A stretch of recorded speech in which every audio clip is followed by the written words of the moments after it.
walk around and I see guys that are making chef knives, people will pick my knives up and they'll comment about how lightweight they are. I can look at a knife on a table and I can tell you without ever picking it up whether or not that cutting edge is thin enough. And it's all about the sharpening bevel. So when we pass these around, you guys look at them, this sharpening bevel is super small. This one's really tall, right? This one's probably at least a 16th, if not closer to 3/32. And when that sharpening bevel is tall, you get to this. So when you go thin, right, and you do a 17 degree, you're going to get this tiny little bevel. If you do 17 degree over here, it's going to be really high, right? And this is where I was talking about on that one, you know, you're at 38 thousandths behind the edge, and this one you're at 10, right? And so over time, as you use it, this is going to round a little bit, and so is this. But that'll still cut because it's thin.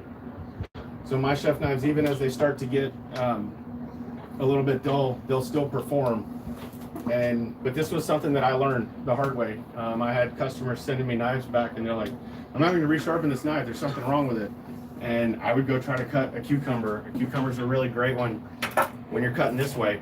I can't, with that dull knife, the one that I haven't sharpened, it will still cut, but there's a little bit of resistance there because that sharpened edge is what actually helps you cut through the skin. So on this one, it's much easier and smoother. So that you want that little bit of, you got to have that thin edge. The last thing is you got to be razor sharp. If you're making a chef knife, it has to be razor sharp. And you only do that through the proper steels and the proper heat treats. I typically do stainless, and I'm using Nitro V. If I use high carbon, my personal is 1084, just because I had some. 52100 is another really good one.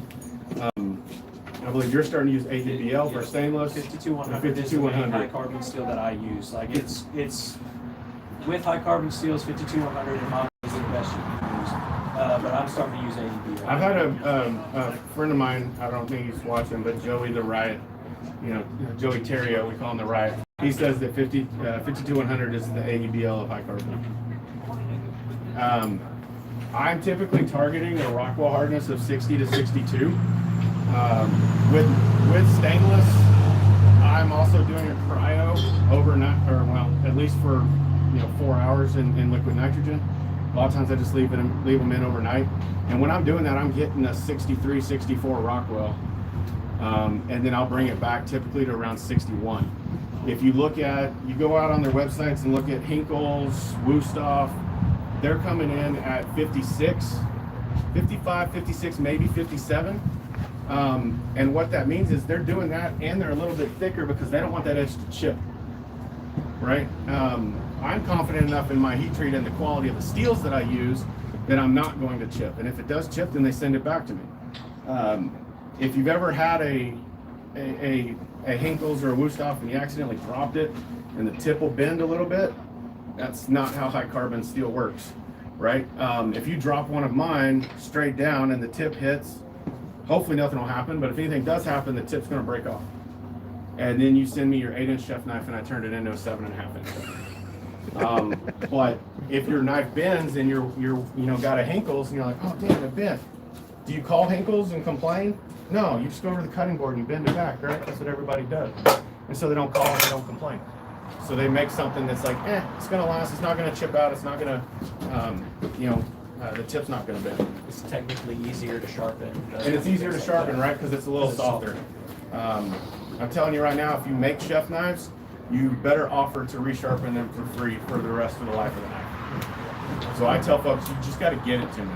You either bring it by my shop, you meet me at a show, or you mail it to me and you pay for the return shipping. And I'll resharpen for free for life. And I should really only have to resharpen their knives once a year, as long as they're using proper cutting boards.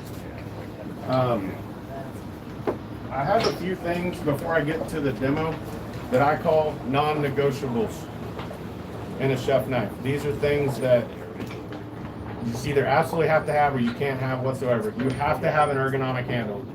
Those big buoy handles where some guys coming in and they're doing, that buoy handle that comes back here and they have that big palm swell and comes back in here and looks like that's bullshit.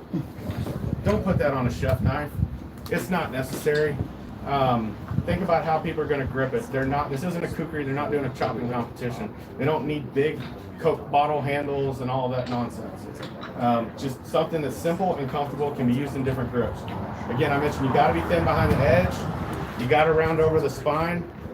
But one of the keys is you have to have a distal taper, right? So that distal taper, and I'll show you guys how to do that. That distal taper is where it slowly starts to get skinnier and skinnier towards the tip.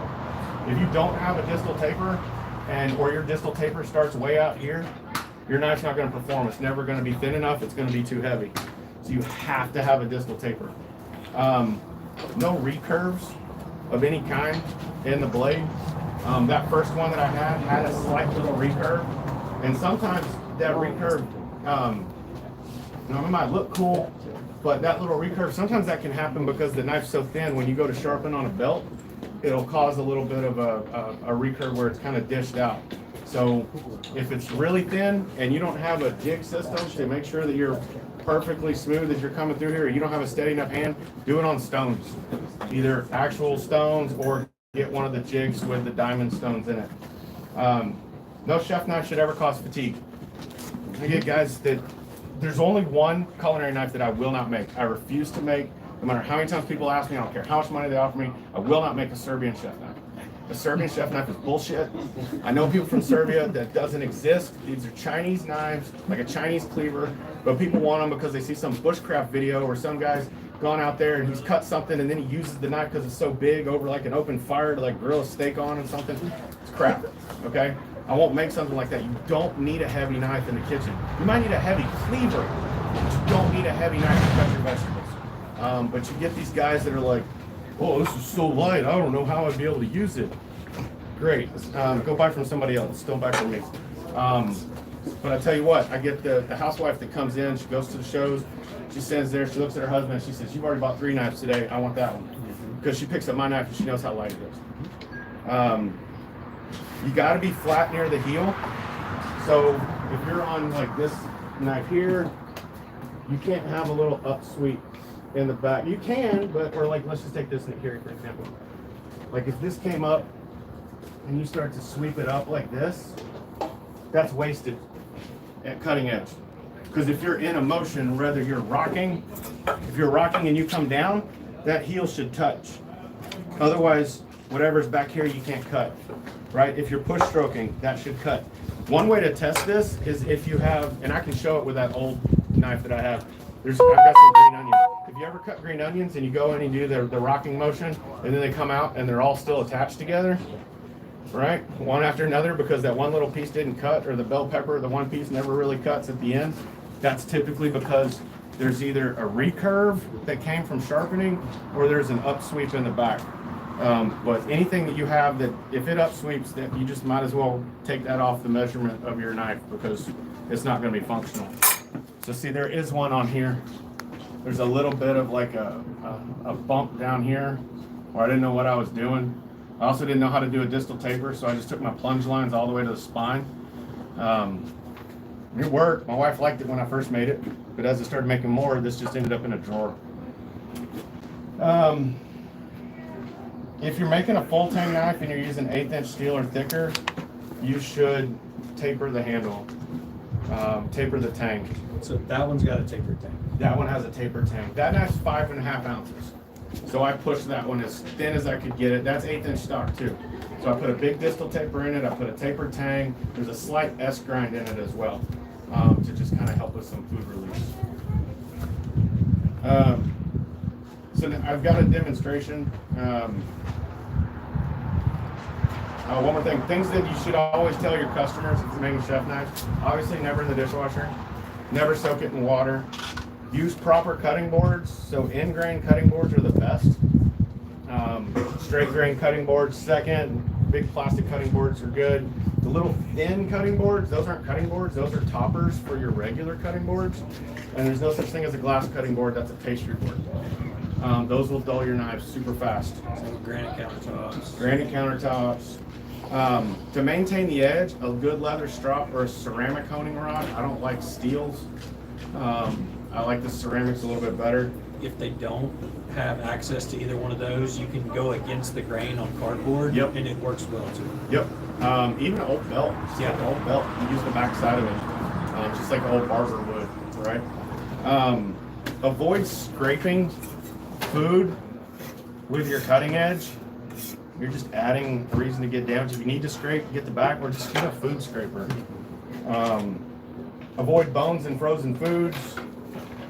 And then wash and dry immediately after use with a non-abrasive sponge. So don't grab like a green Scotch-Brite and just start going to town on it. I tell people on mine, if it's a stainless knife, as long as they wash their vegetables and all they cut was vegetables, they really just need to go over and rinse it and then occasionally wash it with some soap. If you're using raw meat, obviously wash it with soap, but immediately dry it. If it's high carbon, it's literally cut, rinse it, dry it. So if you think of any chef in a professional kitchen, they typically will have 2 towels.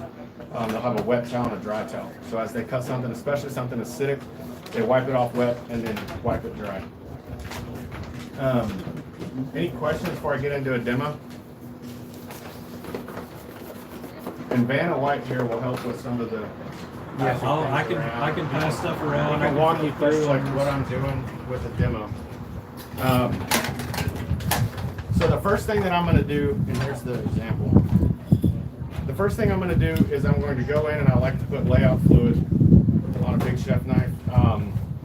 The spray layout fluid works really well and works a whole lot faster than doing the stuff with the brush when you're on a big surface like this. But one of the first things I'll do is I'll find a point just in front of the handle. Somewhere right up in here.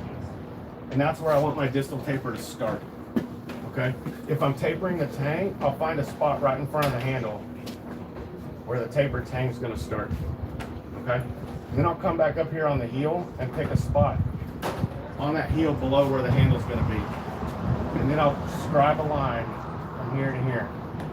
This is a no grind zone. That needs to stay flat. So I won't grind this section right in here at all. Okay? Then I'll score a center line, just like you do on any knife. But I'll do the same thing down the spine. And so what I'm doing on that one down the spine is if I'm looking at this, and this is the line I put in front of the handle, and this is the tip, and I've got a center line that goes right down that one. I'm now going to come in and I'm going to grind, just like you're knocking off your 45s on your edge. I'm going to knock off a 45 right along there, and I'll show you guys how I do that.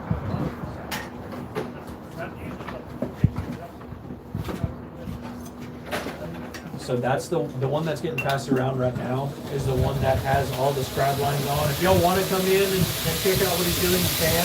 He does have demos that we'll pass around along with that too. I'm typically going to come in and I'm going to find that spot. I'm going to put my finger on it.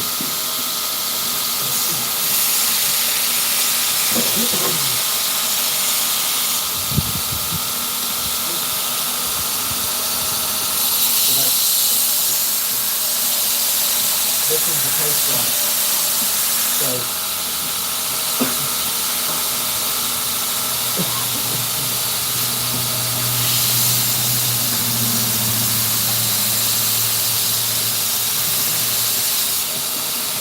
So what he's doing right now, that's the one that's coming around behind the first one with just the layout lines on it. For any of you guys who do like camp knives with wedges or anything like that, you can almost consider what he was just explaining about lining up where he's going to put his distal tapers on his spine. Think about that like grinding your wedges in on a clip or something, on a Bowie or anything like that. It's kind of the same premise. So I'll just come in and I've ground that, so you'll end up, like we said, on that little swedge. I went past my line a little bit here. That's fine because I'm going to round that, right? But I'll do that. The other thing that I forgot to mention was whenever I do, every knife that I do for culinary, every single one, I think you're probably the same way, I do zero grinding before heat treat. Oh, I grab before heat treat. See, I don't. I'm full flat because I'm doing stainless. And that's because why, I'm plate quenching between 2 aluminum plates, right? And I want to make sure that as that, as I'm doing that, if I had something in there and where I can't, wedge that down, my edge might ripple and warp, because stainless ABL Nitro V has a real tendency to want to warp and banana. Get yourself a carbide straightening hammer. Two Bastards will be creating one sometime soon. I've been bugging about it for 2 years because I like Two Bastards hammers, so I want a Two Bastards straightening hammer. So the next thing I'm going to do is I'm going to knock off 45s on my edges.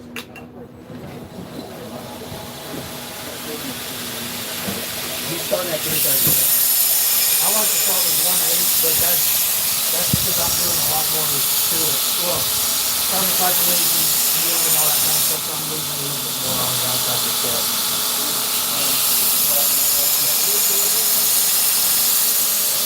But like you said, clinching full thickness, he's not having to account for as much.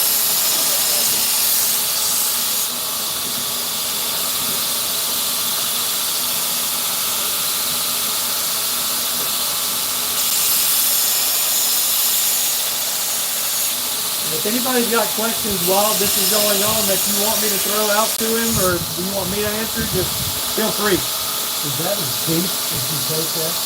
So yes. So essentially what's going to happen is that what you're going. So he's about to cover. So that. once I've done this and I've got that 45, this one I just took up a little bit higher, further, just so you guys could see it.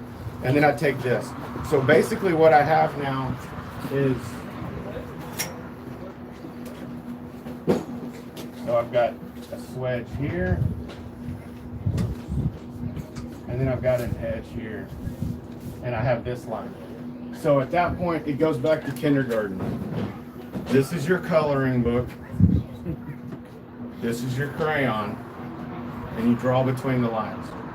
And you remove everything. So when I've fully ground this, I'm going to end up with a flat to where that edge meets where I've taken that off on that spine, right? So I'm going to maintain that on the spine, and I'm going to grind all that. So I'm removing all of that metal between here and here, but not past here. So I've just removed all that metal. When I do that, when this swedge disappears, I now have my distal taper. So there's a good video. Don Wynn has a good video for that. This works really well, like on mine where I have a flat spine. If you don't have a flat spine, and let's say you were doing something that had a, a bit of like a K-tip or something, right down here like that. You're like, oh, well, how do I grind all the way out that way? What I would recommend is create your billet like that and keep that on there. It also is going to give you a heat sink so you don't overheat the tip. So you'll have this big fat blunted tip. It looks weird when you're grinding it, but then when you're done and you've ground that taper, you've ground everything here, you can then come back and grind that off in slow, light passes, right? It takes a little bit, but it's not too long to then come back and do that. I'll jump ahead and jump on this one since I've already started it. When I'm grinding chefs, I'll start working the heel, and when I'm working the heel, I'm grabbing up here, and I'll work that front part of the heel for a while. Like I said, I'll only do 2-3 passes, and then I'll move over to the other side. Since I've already done the edges, I'm going to put the new Razor Star on. And I'm going to let this run for a second so that it doesn't throw all the grit in my face.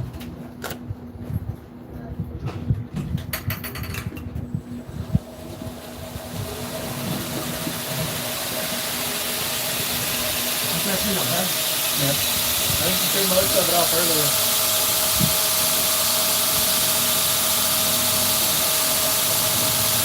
Like I said, I'm going to work the heel.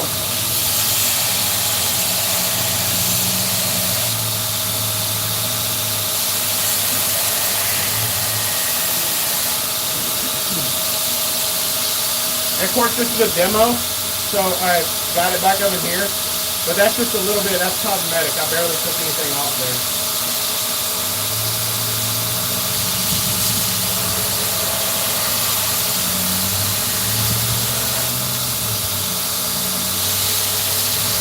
A lot of what he's doing right now, you can correlate to how Jay was explaining earlier.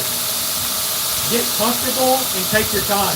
Because especially with bigger knives like these, it's going to be really, really easy to screw this up. Especially whenever you're working with something so thin. You know, with thicker stock or bigger stock, you've got plenty to take off, you've got plenty to remove, plenty to mess with.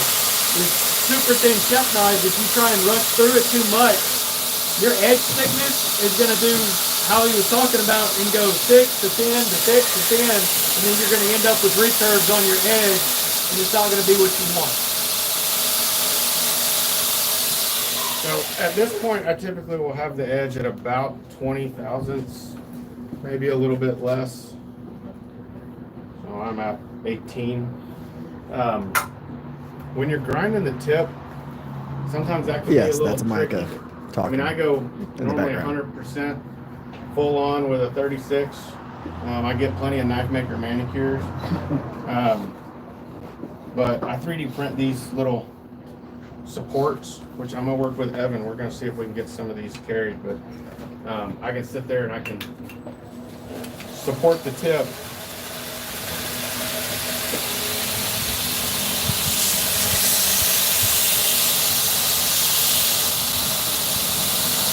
You gotta be careful. Fresh belts here. I would not want to do this with a dull belt. You'll burn your tip.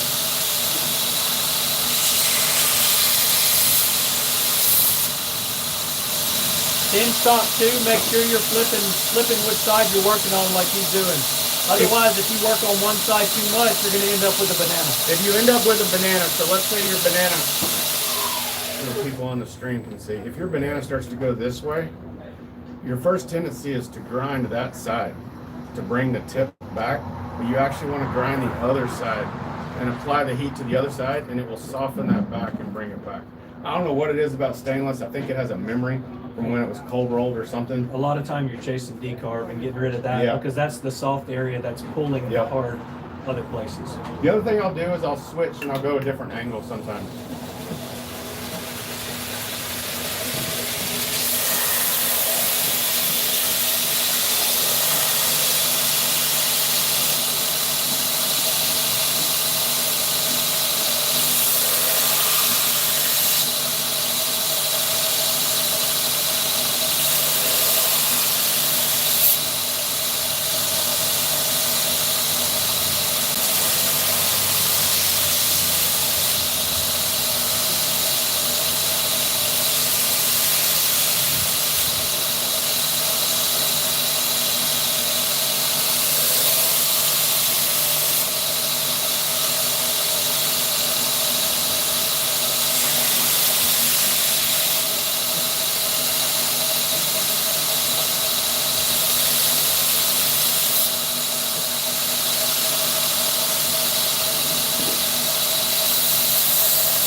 Working the edge, and you need to get, like, so right in here, I've still got some scratches going this way along the edge. This one's pretty good.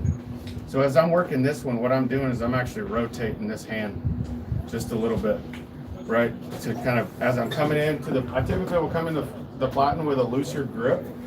And then as I get in, I'll find my flat, and then I'll grip nice and tight as I'm putting it up there. And so then if I need to grip towards, if I need the bevel to move up towards the edge, I'm turning this way ever so slightly and putting that edge in there if I need it to start to work its way up. So once I finish this, and then I want this to work up so that I've removed, now I'm going to start turning it the other direction.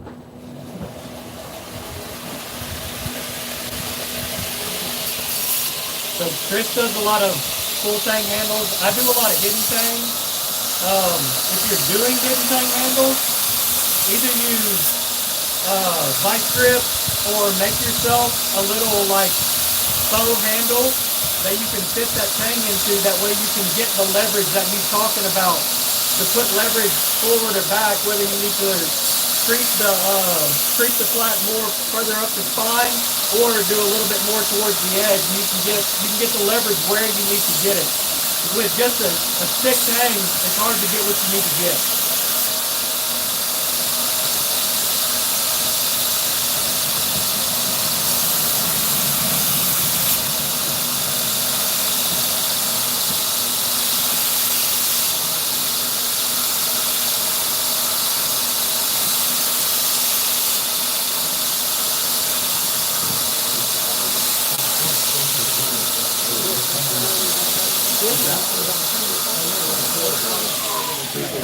Chris, how wide is Absolutely. So my old design, I used to do 2-inch wide stock because I do a 2-inch heel because my Dura was a 2-inch opening. And when I say a 2-inch opening, I mean 1.9997. Now I have a 6-inch opening Dura, so I like to have a 2 1/4-inch heel. That's just my preference because it's going to give a little bit more knuckle clearance. But yeah, you use 332 stock, right? I use 3/32 stock, except for I'll use 1/16 for paring knives, bread knives, fillets, and a fillet is no different than a chef knife. There's no difference in your heat treat. There's no difference in your temper. The difference is in your grind, and you're just grinding thinner and thinner.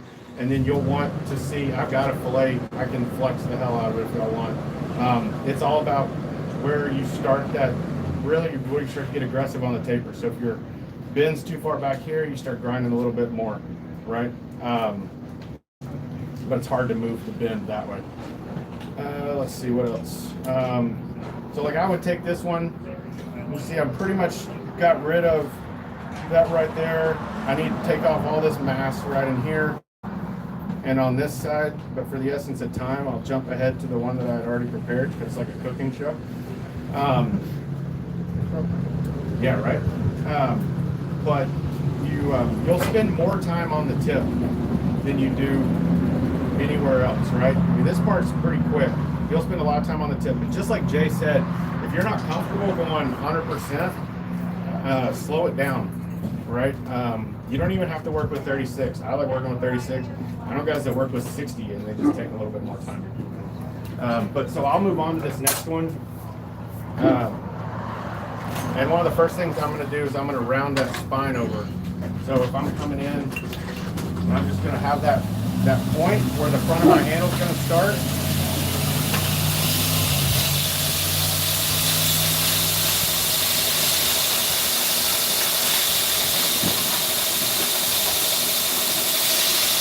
We can pass that around. See where he got to.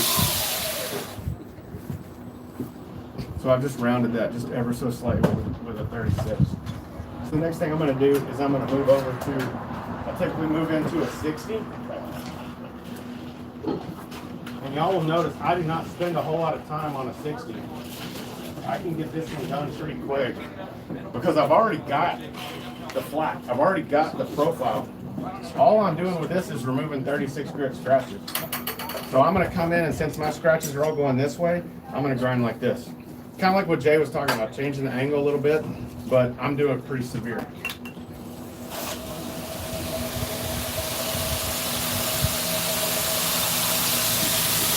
You know, I hate those boards where those cut. But changing that angle so drastically is one, going to help change your scratch pattern. Two, it's also going to help you see how straight your edge actually is. You'll be able to see if there's a bow while you're grinding because you're not wanting to put super hard pressure on that grinder. You want to let the belt do the work. And with doing that, you'll see a shadow if you've got any little bend in the blade or any warp to the edge, any of those kinds of things like that.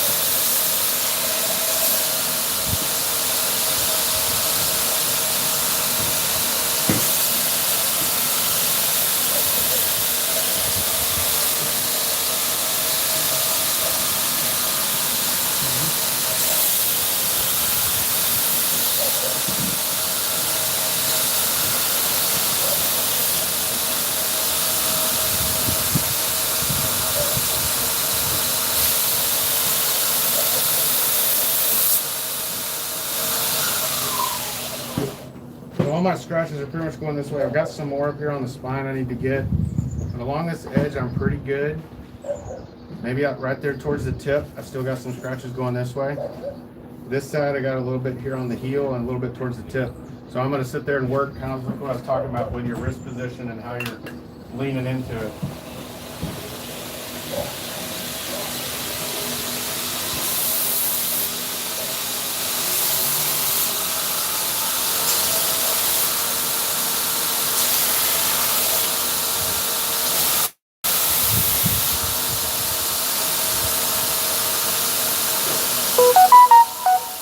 This is like at this point, this is where my personal preference is to turn that speed way down. That way, and I mean, and it's just because I know that if I work it too fast, I'm gonna screw it up.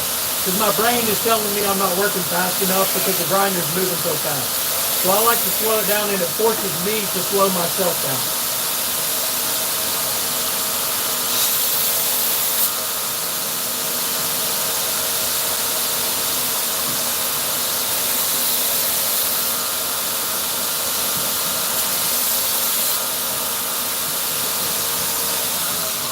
So as I was working it, I noticed I got the edge a little thin right here, and that happens.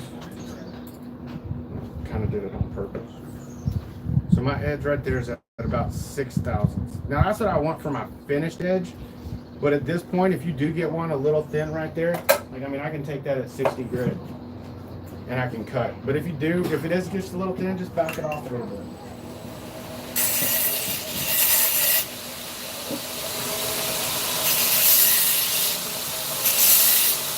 Also, if you notice you ground a recurve, do the same thing. Just back it off ever so slightly.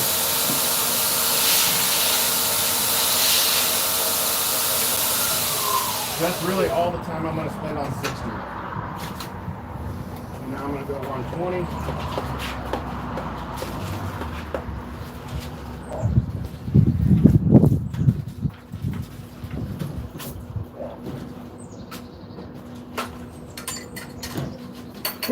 My first time using an Ameribrake. So. Now I will take it down like what Michael was saying. When I get to 120, where I typically take it down, it's about 60.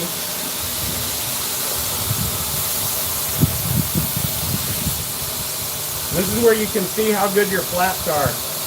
So if you're only hitting a spot, then you know you didn't get a flat. You got your 2 convex.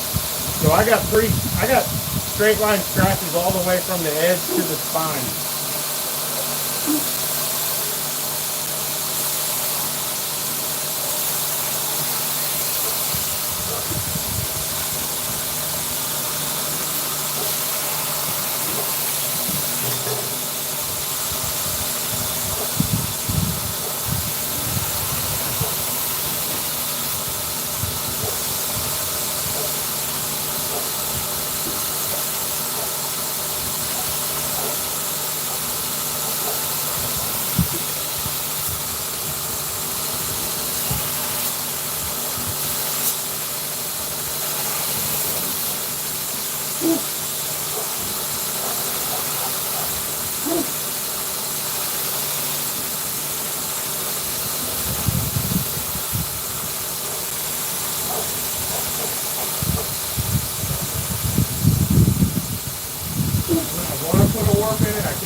Still got a few diamonds. The lighting in here is nice. Get yourself a light, like a LED light that you can mount right here with a bendable arm so you can move it side to side if needed.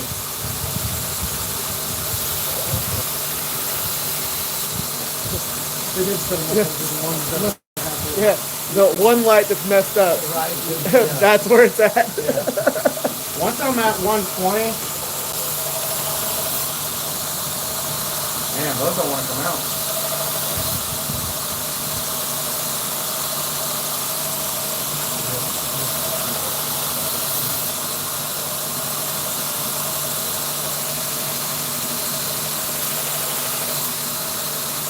Once I'm at 120, I don't mind getting up in here. I may do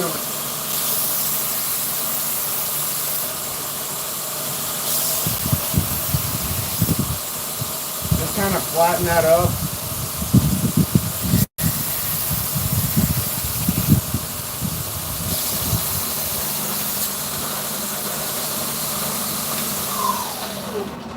So that right there, and that's it's pretty thin. Typically from here, what I'll do is I'll come over and I'll work on the disc. If you're ever working a chef knife with a disc, it has to be a 1 degree bevel disc. Do not use a perfectly flat disc.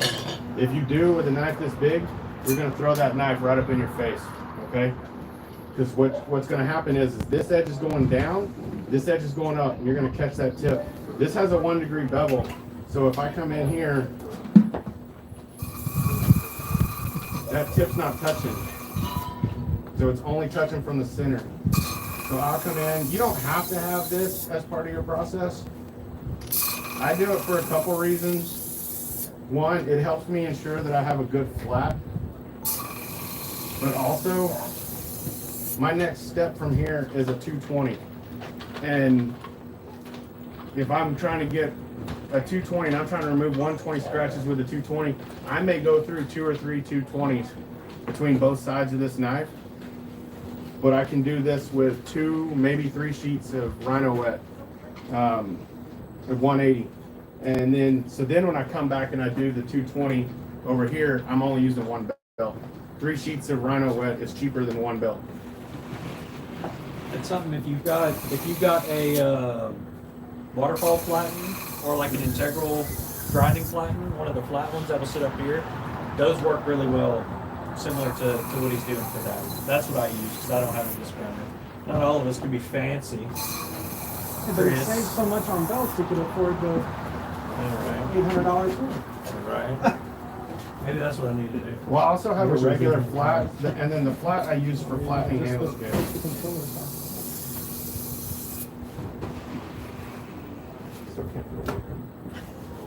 It's not meant to be.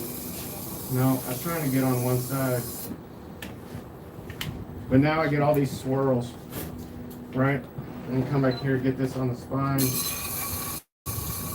If you're using any type of, especially if you're using abrasives that you're clogging up with wood. By the way, if you're doing handles, don't use ceramic belts on handle material. It's a waste of belt.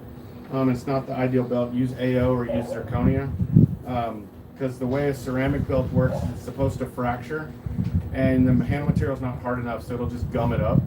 But on this, you'll see I get a little bit of that. I'll just take one of those belt erasers, and I'll remove that.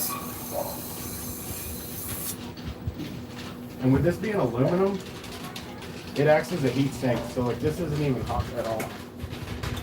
And I'll flip it, come back to the other side.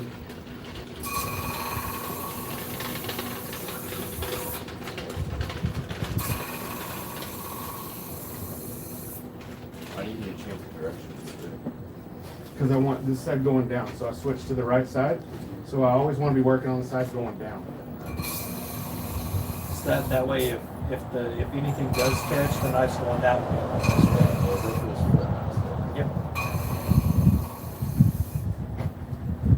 But even on like a fillet knife, you can get in here and you can flex it. And you're not really going to overheat it. I still will get it wet occasionally. What?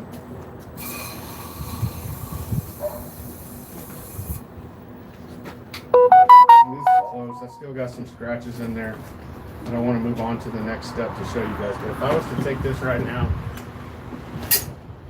it's pretty flat, all the way from the edge to the spine. That is a full flat grind. Now, a full flat grind is not good for a chef knife. So why did you grind a full flat grind?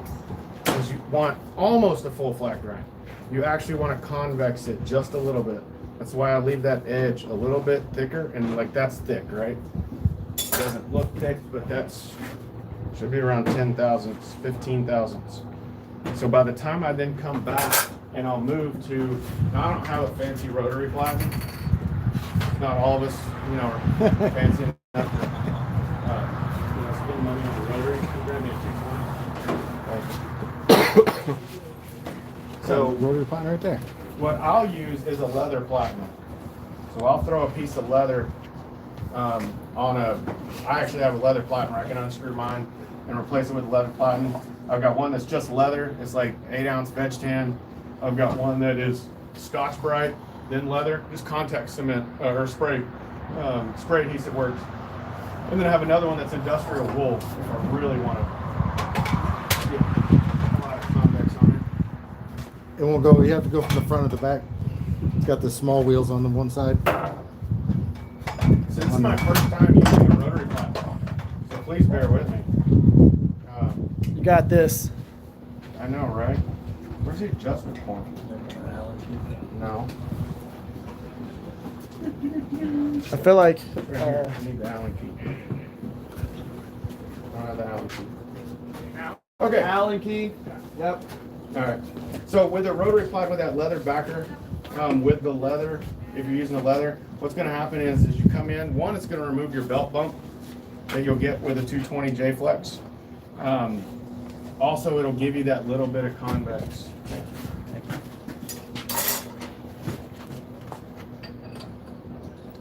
Just get enough dudes together. We'll figure it out. All right.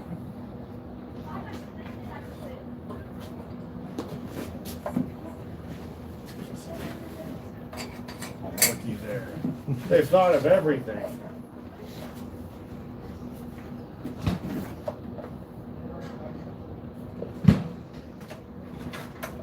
When I'm doing this, I go down to about 50% speed, or even less. You don't want to go super fast on a rotary or on leather. And so I'll come in.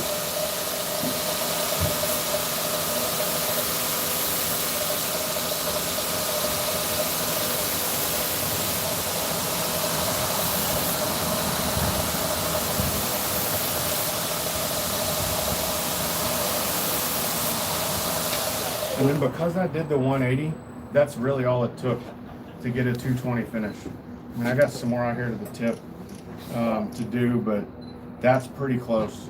I'd also come in, round that spine over a little bit, and then I would move up to a 400 and then a Scotch Brite.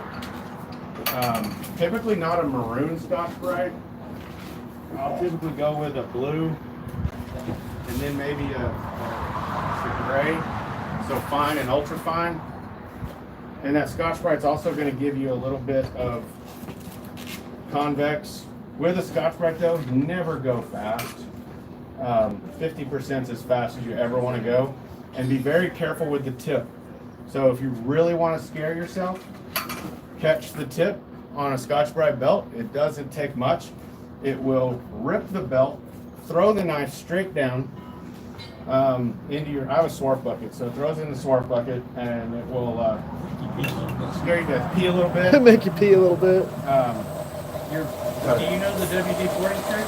Yep. Never mind the horse. If you want your Scotch Brites to last a lot longer, while you're running them, spray them with a little bit of WD-40.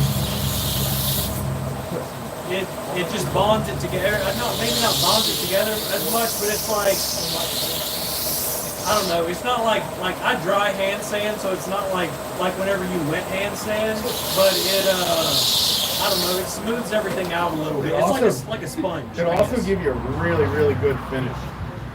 So this is typically where I would come in and on my gray. I'm definitely hitting the gray with WD-40. All right. And at this point, guys, I'm only working one side of the knife. And you always use the you'd use the platen side of this, not the slack. I use the slack platen side just because that's what I'm comfortable with. Because I've never used a rotary platen before. This is literally the first time I've ever done it.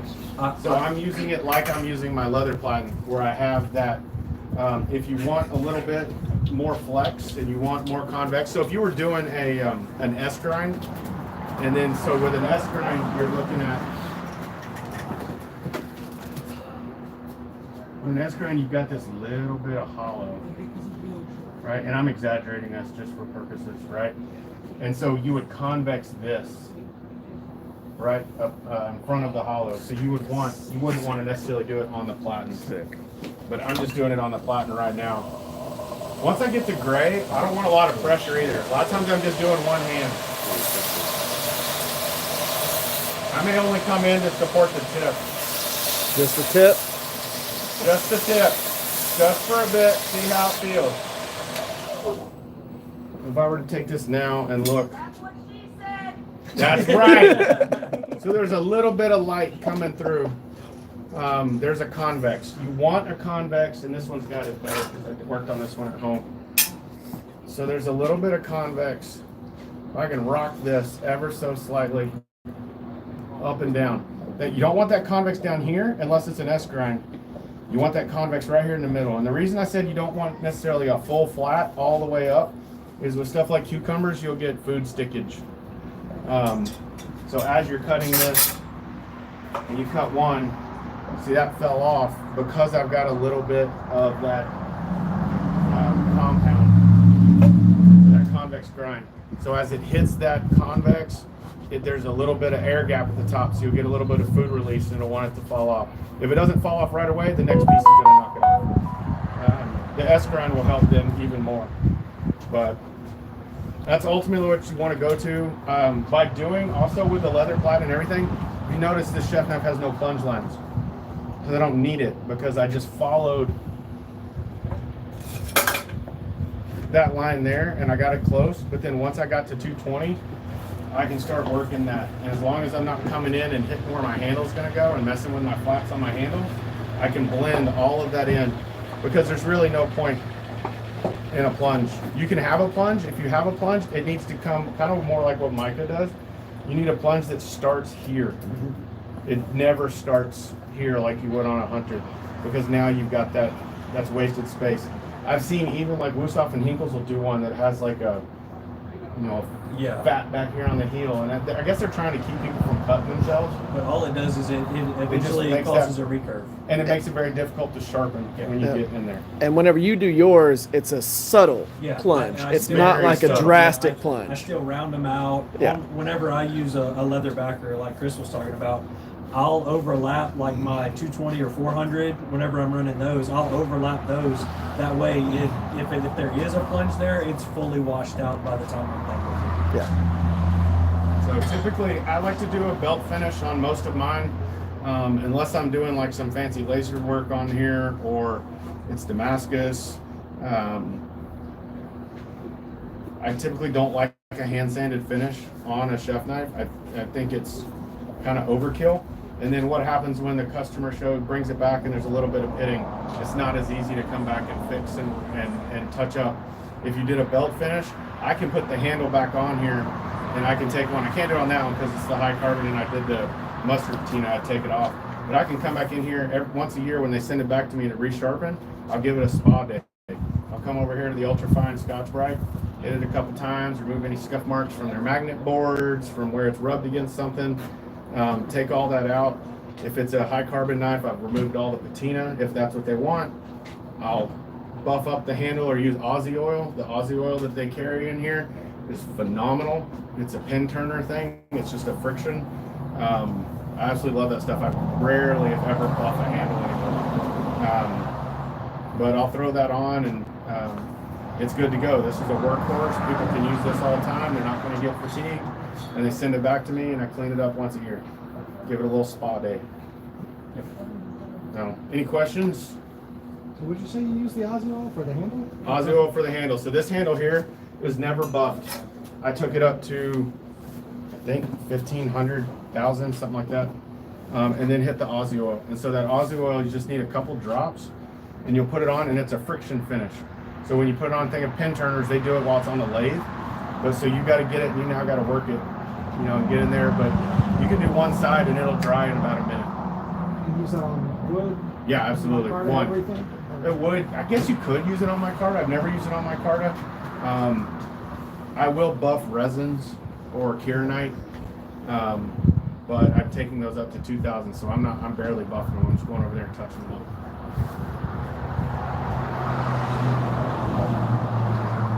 Chef knives are different. It's just, you want, it's not the same type of grinding. It's not the same approach. You got to go thinner than a normal hunter.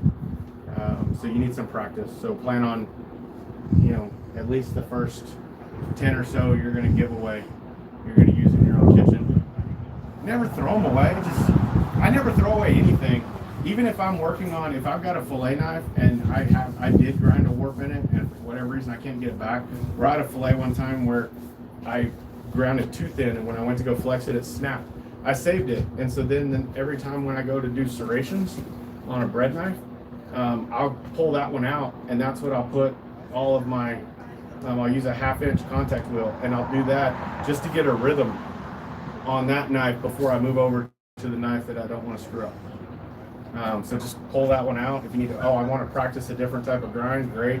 I had one where I said the customer, sent it back and they're like, hey, it's not cutting like it should. And it was one of my earlier ones. And I looked and I measured and it's too thick behind the handle. I need to thin it out, but I didn't want to take the handle off. So I went and rummaged through, found an old one, took it, and then practiced on that. Like, hey, if I electric tape the handle, can I come back in, dull the edge first, and can I grind it and get it really thin, and practice with that before I do it on a customer's knife, because it was part of a 3-piece set. Oh, there you And I don't want to mess up and have to redo a whole knife for a 3-piece set, because that was a segmented scale, so I got to find the handle material. But just the key takeaway is that sharp does not equal performance in the kitchen. Just because it's sharp, if it's thick, it's not going to perform. And your customers may use it in the beginning because they spent money on it, or they just gift it to them and they're like, oh, this is so cool, and they want to show off. Eventually, they're going to migrate back to that Hinkles or that Wusthof that's in their kitchen, because they just find that it cuts better. And they'll use that knife only when you come over to visit. Or if it hurts.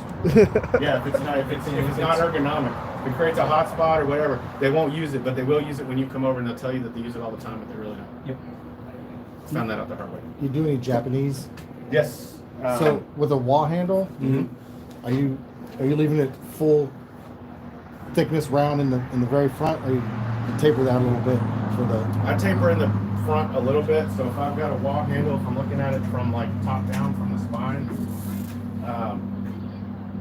so mine may come in like this, and I may, it's eventually going to taper just ever so slightly up towards the front. And are you going to round those front corners? You're going to round those a little bit? I'm going to do it by hand. Okay. So I'm going to come back when I'm hand sanding, and I'm just going to hit it real fine, just because I don't want a sharp point where the two angles meet. But not much. I'm not rounding it. Some guys do. I don't. I want it to be more traditional. So for the distal taper on the handle, are you following the same pattern to bring that out, or how are you? No, this one.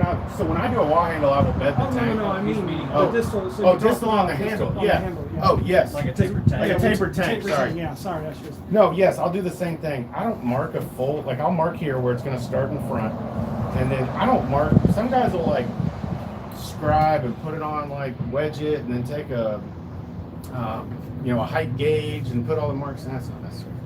Just do the end. Just do the end, and then hit this with layout fluid. I've already got my holes drilled, so then typically what I'll do is I'll come in and I'll grind a hollow right in there with like a 2-inch contact wheel. I'll grind a hollow in here to remove material, and then I'll treat this like I'm treating the 45 on this edge. I'll come in and I'll grind that down to the thickness that I want, both sides. So now I've started it here, I've removed the metal here, and then I just take a welding magnet and I'll lean into it and keep it to where I'm then getting all the scratches, and then I'll take it to a flat disc, not a bevel disc. But some guys do theirs with surface grinders attachments. I don't have one of those. I don't need it. So I just do it all by hand. I do the exact same thing he does. I will mark all the way around the tang. That's just because I want to watch the lines go away. But that's. I used to do it, and then I realized like my vision's not that good anyway, so I have a hard time seeing it on 3/30 seconds. I typically won't taper at 3/30 seconds. I'll taper 1/8 and higher. The thickest I'll ever use is 4 millimeter, so it's close to 3/16. But so like the one that Evan has that I did, it's thicker, but so I'll distal taper quite a bit, and then I'll taper the tang quite a bit. So the only part that's that thickness is that 3/4 of an inch right in front of the handle. Any other questions? A Japanese knife would have the full distal taper as well. Yes. And a Japanese knife might be a little bit thinner. Like on your sharpening angles, I'm doing 15 to 17 per side. A lot of times it depends on what the knife is for. Fillet knife's going to be more like 15. A workhorse chef knife's going to be 17. If I talk to a professional chef and he says that he likes it at 16.2 degrees, great, cool. You'll never be able to tell the difference, but I'll put it on at 16.2 degrees, and then he'll do it on a stone. If I'm working one for a chef that sharpens on a stone, I'll ask him that ahead of time. So I will then put my edge on with stones. I've got a TS Prof that I can put in the angle and almost like a wicked edge and work that. If I'm doing ones just that I'm going to put on the table at a knife show, I'm doing it on a belt. And I'm going to get that little bit of that. Apple seed. Yeah, it's not a, yeah, it's similar to an apple seed, but it's just rounded a little bit. But if I do that and give that to a professional chef that's going to go sharpen on a stone, he's pissed. Because it's going to take him forever. He's got to take it all down. But, so I'll work that. A lot of times the Wusthof and the Hinkels are sharpened at 20 degrees. So If you're doing Japanese style-ish stuff and you're doing Wa style handles, figure on giving yourself a little bit extra room on the handle for balance. That way you can take more off the handle instead of ending up with, oh, yeah, 4.5 inches should be enough for the handle, but you're like, oh, well, shoot, now my Average. balance point is 4.5 way up inches here. should always or be maybe- enough. Yeah, I mean, it's average. I mean, It's average. It's average. It's above average. above Yeah. average.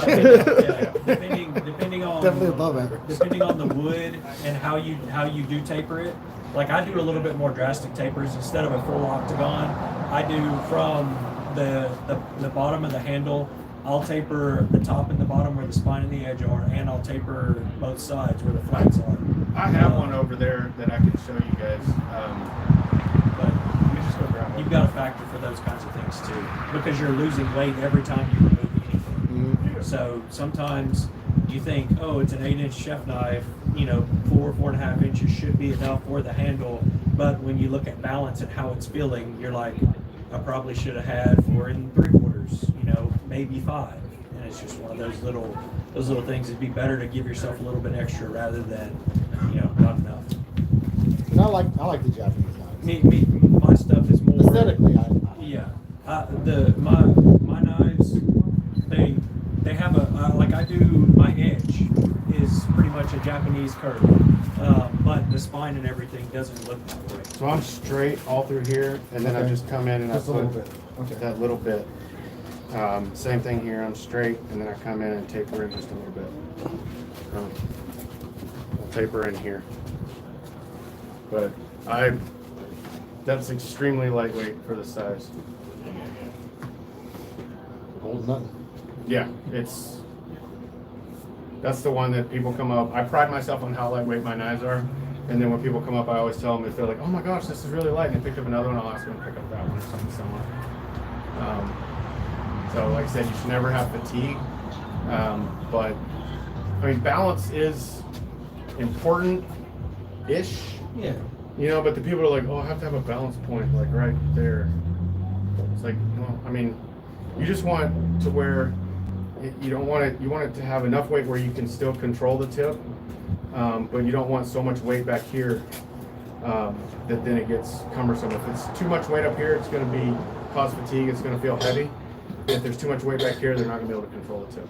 I mean, well, the balance point's going to change if you're holding it like that, a pinch grip. 100%. As opposed to holding way back on the Yes. handle. The Yep. balance is Yeah. But should that's be- right where his balance was, about 3/4 of an inch in front of the handle. Yep, right in front of my logo. Yeah. And if you do logos, I mean, you should do a logo on your knife, like, I don't know, like brute to forge textures, real deep logos, all of that. Just know that logo can create a hot spot as well. And if you have a lot of deep crevices and all that, that's also a spot for bacteria and food to get in. So What steels is that blade? this is 1084 and 15 and 20. But I polished it out. It's one it's Alabama Damascus, but it's one that I worked with Brad to do. This is 1084, not the normal 5160. And then I'll do some stainless Damascus too. All right, any other questions? I have, like, you guys can take pictures of that document if you want. I've got a couple copies. My contact info is on there, my email address, Micah's email address is on there. Shoot us an email. I have no secrets. Yeah. Nothing I do, if you ask me how I do anything, I'll tell you. From heat treat to Everything. this kind of stuff. Design, heat treat, handles. I have no secrets because I got pissed off at anybody that kept secrets from me. Yep. I can count on one hand the number of knife makers that won't tell me how they did something, and I have fingers left over. So people shared with me, so I'm going to share with anybody else. All right. Well, thank you, sir. Thank you, sir. Doctor. Thank you. Doctor. All right. I think we're done. Appreciate it, guys. All right. Thank you. I drew the last raffle ticket for the Ameribraid Rotary Platinum, All right. I need one of these.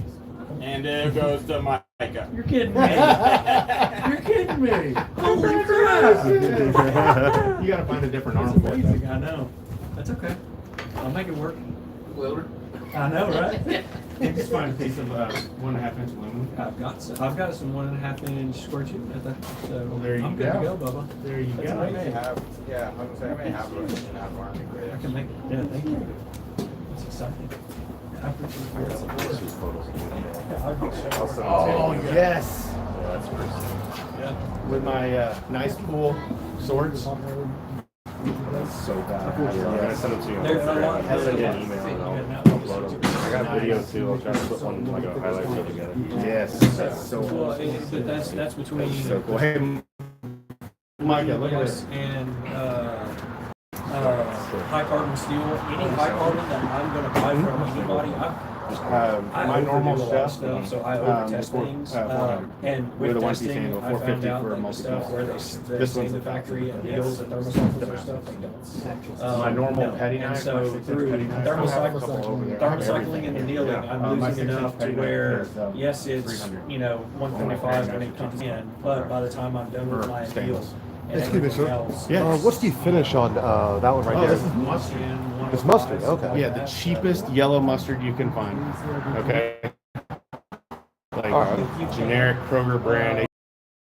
And what I'll do is An 80 CRV2 is a great. I will come in with the mustard. And so it only works on high carbon. I'll come in with the mustard and I'll all around steel.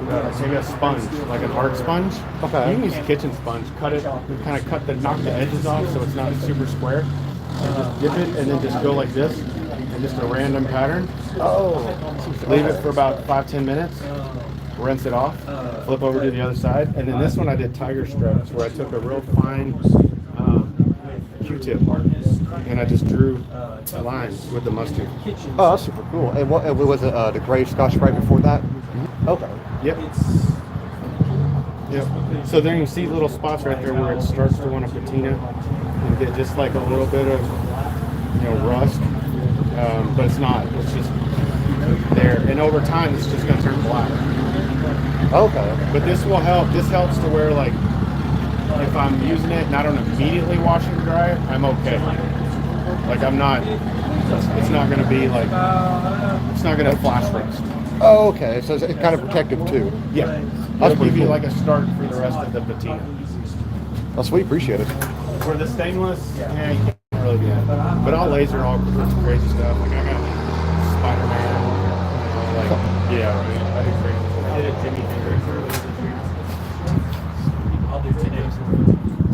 Hey, man. And it's just coming out in 20 or like you treated up. That's why it's, at that point it's down to the numbers. Because those like steels are going to like each other. Yeah. And then I was in Fort Worth and like Yep. I saw the World Championship blacksmith. But yeah, I mean, we even like I like doing I got it. like sand mines and stuff I like was that. traveling Like, for this thing like this. It's so cool. So my story Unless started somebody out with specifically asked. impossible. But I had it happen back then. no, I mean, like When people ask me how I started, Well, I tell them I was like, well, it started out of a section. if it's a And gold then I had red, a That's usually what I'll do. And then 10 days later, I had And just be yourself. You know, my body pretty much just shut you're down. not, you're not trying in the to hospital. You're just trying to And I didn't want to do anything. I didn't want to watch TV. I didn't want to watch on my iPad. All I wanted to do is watch the TV in the hospital. And I stumbled upon a fourth car. I've got a so cool.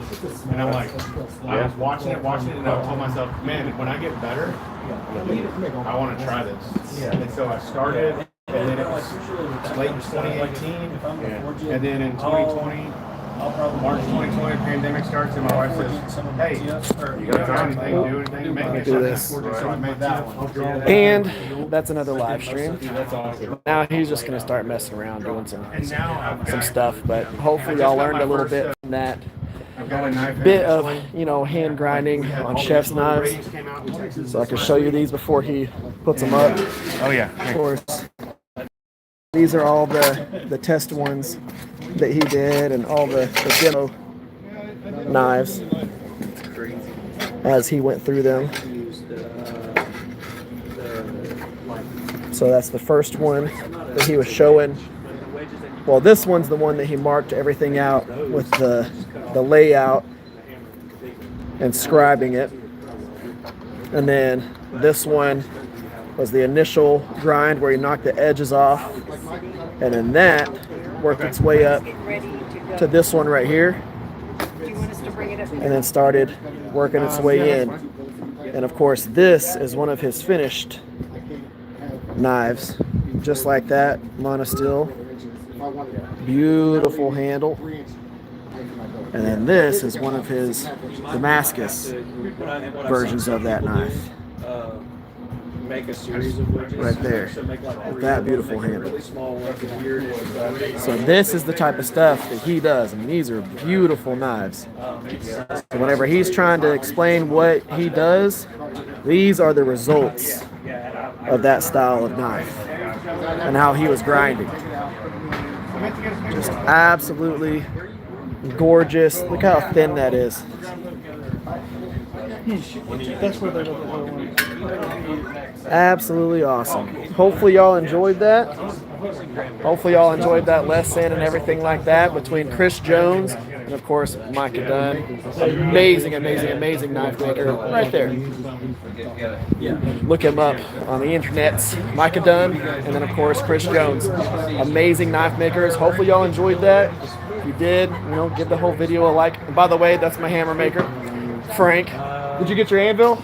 I did. Okay, good. I did. You made it look good. Well, thank you. So we did all of this at Texas Farrier Supply. If y'all don't know where this is at, okay, so Texas Farrier Supply, just this little shop right here. The amount of stuff that they have in this. So we were at underneath the awning right here to do everything. They actually shoe horses and do all that stuff in there. It's not just demos like what we've done here. I'm gonna give you all a walkthrough of this real quick. So this is the inside of Texas Farrier Supply. So I'm telling you, they have everything from power hammers to anvils. Look at all these anvils for all you knife makers who are just looking for anvils all over the place. Talk about anvil heaven. But y'all just wish y'all could come through here and just start picking out massive anvils. They got forges. We've got grinders. They've got all the blacksmithing hammers you could possibly need, to include my two bastards, the sponsor of the channel. All the tongs that you could possibly need. 2x72s, presses, heat treating ovens all across there. All kinds of 2x72 belts, aprons, everything that you could possibly imagine in here, they have it. But before my phone dies, I'm gonna go ahead and end this here. Again, Texas Farrier Supply, absolutely awesome. It's just south of Fort Worth. Come check them out. Come get what you need. Have a blast. Y'all have an amazing rest of your weekend. And I'll catch y'all maybe on a live stream at the Dragon Forge tomorrow. Guys, thank y'all. Y'all be safe. I'll catch y'all next time.